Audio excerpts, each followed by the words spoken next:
Hello दोस्तों, मैं जी स्वागत करता हूँ आपके अपने चैनल जीत पूरी पर। जैसा कि आपको मालूम है 5 मई को आपका नीट का पेपर है, तो अपनी नीट में बायोलॉजी की क्वेश्चन की प्रैक्टिस चल रही है, जो कि अपना टारगेट है 360/360। ठीक है ना। तो बहुत सारे क्वेश्चन मैंने प्रैक्टिस करा रहे हैं और उसकी लिंक आपको डिस्क्रिप्शन में मिल जाएगी, वहाँ से जाकर आप पूरे के पूरे क्वेश्चन देख सकते हैं। तो ये दोनों बच्चों के लिए, जो हिंदी मीडियम है उसके लिए भी, जो इंग्लिश मीडियम है उसके लिए भी। ठीक है ना। और इसकी पीडीएफ फाइल भी मैं आपको प्रोवाइड कराता हूँ। अगर आपको पीडीएफ फाइल नहीं मिल रही है तो आप मैसेज जरूर करना। यहाँ से अपने प्रश्न चालू होते हैं। सही उत्तर का चयन कीजिए। ठीक है ना। सही उत्तर का चयन कीजिए। पहला प्रश्न क्या है? समसूत्री विभाजन की वह व्यवस्था जिसमें गुणसूत्र मोटे तथा छोटे हो जाते हैं। The phase of mitosis which chromosome are thick and shortest, उसे क्या कहते हैं? मध्यावस्था कहते हैं। क्या कहते हैं? मध्यावस्था। ठीक है ना। आगे चलिए। अगला क्वेश्चन है, निम्न कथनों को पढ़िए तथा सही कथनों का चयन कीजिए। Read the following statement and choose the correct option. ठीक है ना। अपन को सही कथन बताना है। इसमें से सही कथन कौन कौन से हैं? तो देखिए, पहला है मध्यावस्था के दौरान तर्कतंतु गुणसूत्रों के काइनेटोकोर से जुड़े होते हैं, तो एक क्या हो जाएगा? सही है। पूर्वावस्था के अंत में कोशिकाएं गोल्जी संकुल अंतःस्था जालिका केंद्रिका तथा केंद्रीय आवरण नहीं दर्शाती हैं, ये भी सही है। पृष्ठावस्था में गुणसूत्र बिंदु विपाटन हो जाता है परंतु अर्धगुणसूत्रम पृथक नहीं होता, अर्धगुणसूत्रम पृथक हो जाता है, ये गलत है। तो अपना आंसर क्या हो जाएगा? 4th नंबर का आपका आंसर सही हो जाएगा। आगे चलिए। अगला क्वेश्चन है, मध्यावस्था के संदर्भ में एक गलत विकल्प का चयन कीजिए। मध्यावस्था के संदर्भ में गलत कथन का चयन करना है अपन को। गलत कथन अपन देखेंगे कौन कौन से हैं इसमें। पहला है, इस प्रवस्था में पित्ती गुणसूत्र में 2 सिस्टर अर्धगुणसूत्रन होते हैं। सही है। यह गुणसूत्र की आकार की अध्ययन करने के लिए श्रेष्ठ अवस्था है। ये भी सही है। इस प्रवस्था में तर्कतंतु काइनेटोकोर से जुड़े रहते हैं। ये भी सही है। प्रत्येक अर्धगुणसूत्रन में से किसी एक ध्रुव के साथ 2 तर्कतंतु जुड़े होते हैं। ये गलत है। ठीक है ना। आगे, प्रत्येक गुणसूत्र में से किसी एक ध्रुव के साथ 2 तर्कतंतु जुड़े होते हैं। ये सही है। इस प्रवस्था में काइनेटोकोर का विघटन हो जाता है। ये गलत है। तो डी और एफ अपना क्या हो जाएगा? गलत हो जाएगा। तो आंसर क्या हो जाएगा? 30 नंबर का आपका आंसर सही हो जाएगा। ठीक है ना। आगे चले। अगला क्वेश्चन है, दिए गए चित्र का सावधानी पूर्वक अवलोकन कीजिए तथा इसके द्वारा दर्शाई गई समसूत्री विभाजन की व्यवस्था का संदर्भ में सही विकल्प का चयन कीजिए। Observe the giving diagram carefully and choose the correct option with respect to phase of the mitosis it is showing. तो एक चित्र आपको दिख रहा है, चित्र के बेस में बताना है आपको ये कौन है। तो ये क्या है?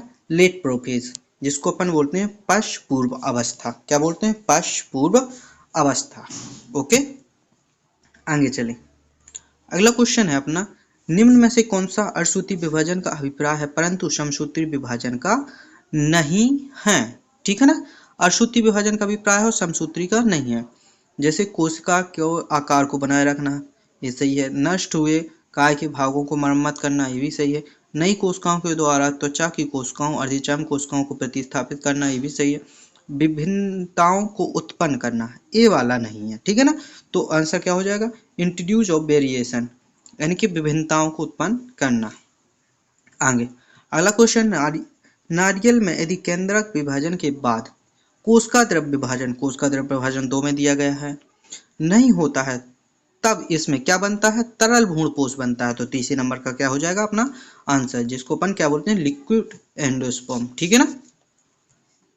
अगला क्वेश्चन है, गुणसूत्र के काइनेटोकोर, गुणसूत्र के काइनेटोकोर गुणसूत्र बिंदु पर उपस्थित एक डिस्कनुमा प्रोटीनमय संरचना होती है। ठीक है ना।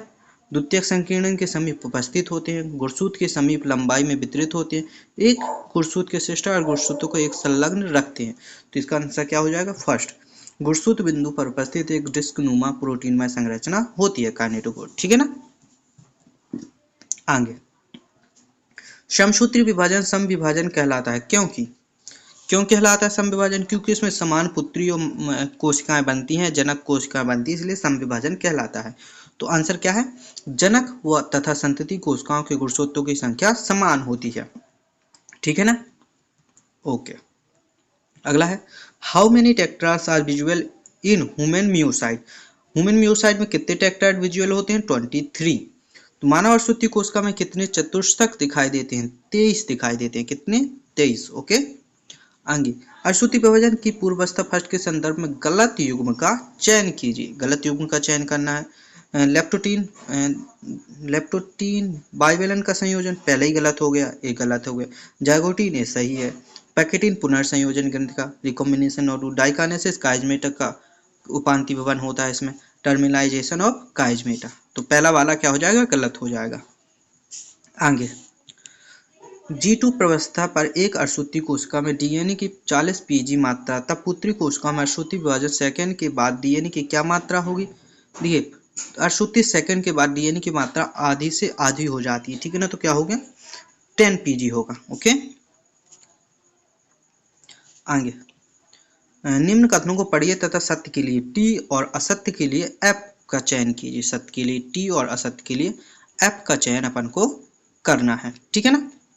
आगे, मध्यवस्था फर्स्ट में तर्कु के समजात गुणसूत्रों की सतह से लग्न हो जाते हैं, जबकि मध्यवस्था सेकंड में अर्धसूत्रण सतह से लग्न होते हैं, तो ये क्या हो जाएगा, एफ, एक गलत है, ठीक है ना। अंत्यावस्था फर्स्ट में गुणसूत्र पूर्णतः विसंघनित नहीं होते, यह सही हो जाएगा अपना। द्विसंयोजक जाइगोटीन अवस्था में निर्मित होता है। Bivalent is form is zygotene, ऊपर वाला गलत था ना, इसलिए यहाँ पर क्या आ जाएगा, ट्रू आ जाएगा। डाइकाइनेसिस मध्यवर्ती पट पर द्विसंयोजक कांग्रेशन को दर्शाते हैं। डाइकाइनेसिस में अपन ने देखा क्या होता है, तो ये भी अपना गलत हो जाएगा, यानी कि इसमें एफ आएगा। तो फर्स्ट नंबर का क्या होगा, अपना सही आंसर हो जाएगा। जाइगोटीन का अभिप्राय है, जाइगोटीन का क्या अभिप्राय है, ठीक है ना। समजात गुणसूत्रों का युग्मन सही है। युग्म सूत्री संकुल का दिखाई देना सही है। द्विसंयोजकों का निर्माण। Zygotene character by pairing of homologous chromosome, appearance of synaptonemal complex, formation of bivalent, formation of chiasmata, ये तो डाइकाइनेसिस में होता है, तो ये डी के अलावा सभी, यानी कि ऑल एक्सेप्ट डी, डी के अतिरिक्त सभी, ठीक है ना।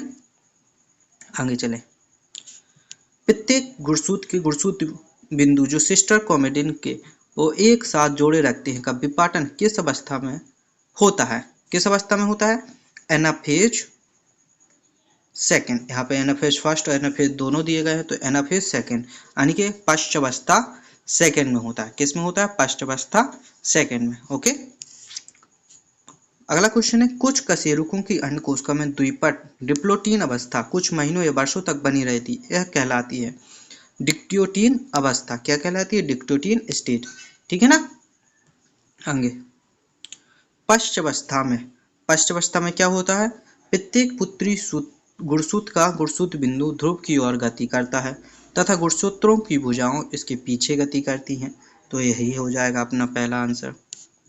अगला क्वेश्चन है, नीचे दर्शाई गई चक्र की अवस्था को पहचानिए। कौन सी चक्र की अवस्था दी गई है, अपन को ये पहचानना है, ठीक है ना। ये कौन सा दिया गया, एनाफेज फर्स्ट, एनाफेज फर्स्ट, ठीक है ना। आगे, किसकी अनुपस्थिति में अंतरावस्था अंत्यावस्था से भिन्न होती है, अंतरालावस्था अंत अवस्था से भिन्न होती है, किसकी उपस्थिति में, एक और दो, डीएनए की प्रतिकृति, हिस्टोन प्रोटीन का संश्लेषण। ओके, आगे, पराग कणों को उत्पन्न करने के लिए कितने अश्रुति विभाजनों की आवश्यकता होगी। Calculate the total number of म्यूसाइट in pollen grain. अगर पोलन ग्रेन अपन को निकालना है तो जो भी संख्या दी गई है उसमें अपन 4 का भाग दे देंगे तो अपना आंसर आ जाएगा। 4 का भाग देंगे इसमें तो कितना आएगा, 14, ठीक है ना। आगे, काइजमेटा या एक्स आकार संरचना किसमें दिखाई देती है। काइजमेटा अपन ने देखा किसमें दिखाई देता है, काइजमेटा डिप्लोटीन अवस्था में, तो उसी में एक्स आकार की संरचना दिखाई देगी, क्योंकि और कुछ इसमें दिया नहीं गया है। पूर्वस्था का फर्स्ट का द्विसंयोजी दर्शाता है। पूर्वस्था फर्स्ट का द्विसंयोजी क्या दर्शाता है, 4 अर्धसूत्र युक्त 2 गुणसूत्र बिंदु, 2 centromere with 2 chromatid, 2 centromere with 2 chromatid, 4 chromatid sorry. आगे, मटर के पादप में 100 बीजों को बनाने के लिए कितने अश्रुति विभाजनों की आवश्यकता होती है। अगर अपन को सीड्स निकालने हैं तो देखिए सीड अपन कैसे निकालते हैं, x प्लस एक्स अपॉन 4, इसको जो x है इसको x मान लेते हैं, ठीक है ना। तो इसमें अपन करेंगे 100 प्लस 100 अपॉन 4, तो यहाँ पर 100 से 4 का भाग देंगे क्या 25 आएगा, यहाँ पर टोटल करेंगे तो 125 आ जाएगा, ठीक है ना। तो आंसर क्या होगा 125। यहाँ पर 2 जगह दिया गया है 125, तो कुछ नहीं, यहाँ पर एक गलत कर दो तो एक तीसरा लगा दो, जो भी मतलब दोनों में मिस प्रिंट हो गया है तो आंसर कोई भी अपन लगा सकते हैं। 125 आपका आंसर आ गया, मैंने अच्छे से बता दिया, ठीक है ना। आगे चलिए,